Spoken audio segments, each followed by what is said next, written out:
My husband and I were introduced by our family elders in 2018. His family lived about 60 kilometers away from mine.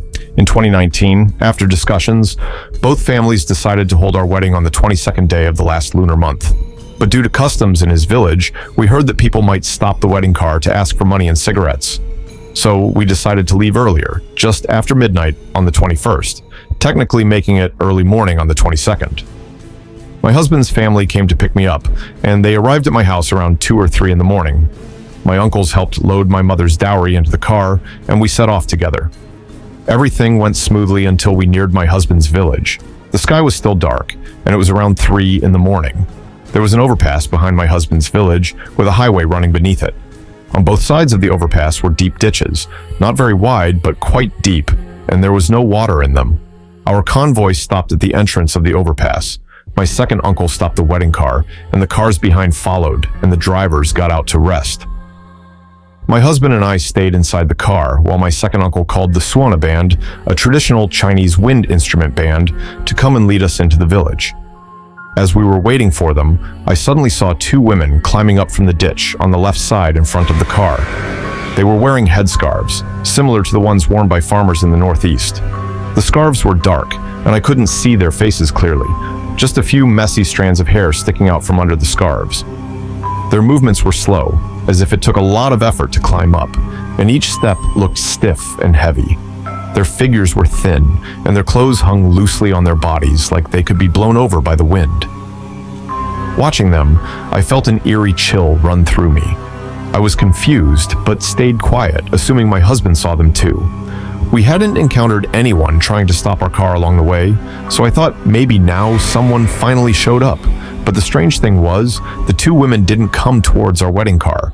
Instead, after climbing up from the ditch, they kept their heads down as if they didn't even notice us. They just walked along the road and soon disappeared into the darkness, swallowed by the night. At that moment, I felt something was off.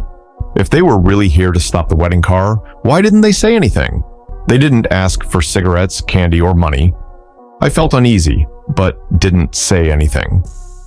On the 24th day of the last lunar month, my husband's elder brother and sister-in-law came to visit us. After they arrived, they drank inside while I stayed outside chatting with my grandma, aunts, and other elders. One of the aunts mentioned she had hurt her hand in the washing machine a few days ago, which reminded me of what happened at the overpass. I couldn't help but ask my grandma, "Grandma, is there anything special about the overpass behind our village?" Grandma looked at me, puzzled. "No, why do you ask?" I then told her everything about the 2 women I saw that morning, how they climbed up from the ditch, what they were wearing. After hearing my description, my husband said, "How did I not see anything?" Grandma just replied casually, "You must have been seeing things." When Grandma said that, I suddenly felt a chill in my heart. The more I thought about it, the more those 2 women didn't seem like real people. After all, I hadn't slept that night, and I remembered every detail clearly. A year later, I went to visit one of my aunts. She suddenly asked, "I heard you saw 2 women at the overpass on your wedding day, right?" I nodded and described the scene again. My aunt was silent for a moment, then said, "If you come back late in the future, don't take that road. Even if it means taking a longer route, avoid it." A shiver ran down my spine, and I asked, "Why?" My aunt sighed and said in a low voice, "More than 10 years ago, something happened there. 2 women wanted to buy fertilizer before the weather turned bad. Their car overturned in the ditch, and both of them died. Hearing this, I felt goosebumps rise all over my body. That scene replayed in my mind. 2 women with headscarves slowly climbing out of the ditch, passing through the convoy and disappearing into the dark night. It turned out I wasn't just imagining things. I had encountered spirits lingering in this world for reasons unknown.